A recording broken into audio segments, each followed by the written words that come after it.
Des enfants, oui, mais des enfants hongrois. C'est en quelque sorte le mantra du gouvernement.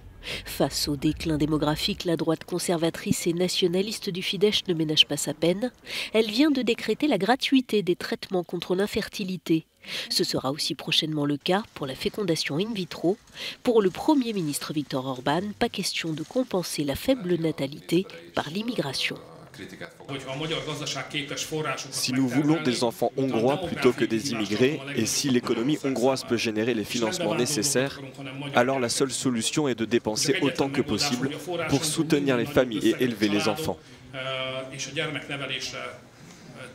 1,5 naissances par femme, le taux de fécondité en Hongrie est inférieur à la moyenne européenne et le gouvernement vise le chiffre de 2,1 nécessaire au renouvellement de la population. Pour ce faire, il rend tout acte et médicament contre l'infertilité gratuit. Il a aussi racheté des cliniques privées spécialisées dans ce domaine. L'État a racheté 6 cliniques spécialisées dans la fécondation et il semble que ces établissements étaient favorables à leur rachat. Leurs propriétaires cherchaient à vendre.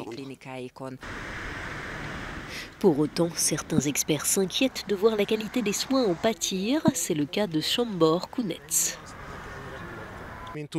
L'État n'est pas le meilleur gestionnaire qui soit. La qualité des services fournis dans les établissements publics est souvent moindre que celle des services fournis dans les établissements privés. Autre difficulté aggravée par l'exode massif que connaît la Hongrie depuis une dizaine d'années, la pénurie de médecins spécialisés tels que les embryologistes, les endocrinologues et les hématologues, autant de spécialités indispensables dans ces établissements.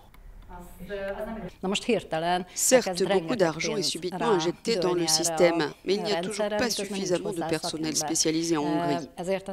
L'autre raison pour laquelle je suis sceptique, c'est que l'efficacité n'est pas mesurée, et sans concurrence, l'efficacité baisse. En réalité, le traitement de l'infertilité est devenu l'une des armes démographiques du pouvoir pour lutter contre l'immigration, mais je doute qu'il y parvienne de cette manière. Demográfiai csodafegyverek közé, mert ezzel kell a migrációt visszaszorítani. Hát ezzel nem fogják. Budapest a en tout cas multiplié les mesures pour doper la natalité du pays qui compte moins de 10 millions d'habitants et a vu 1 million de personnes partir vivre à l'étranger en 10 ans. Allègement de la fiscalité, prêt à taux zéro et au remboursement différé, aide au logement ou à l'achat de véhicules. Pour encourager les couples à faire des enfants, un vaste plan a été mis en place il y a quelques mois.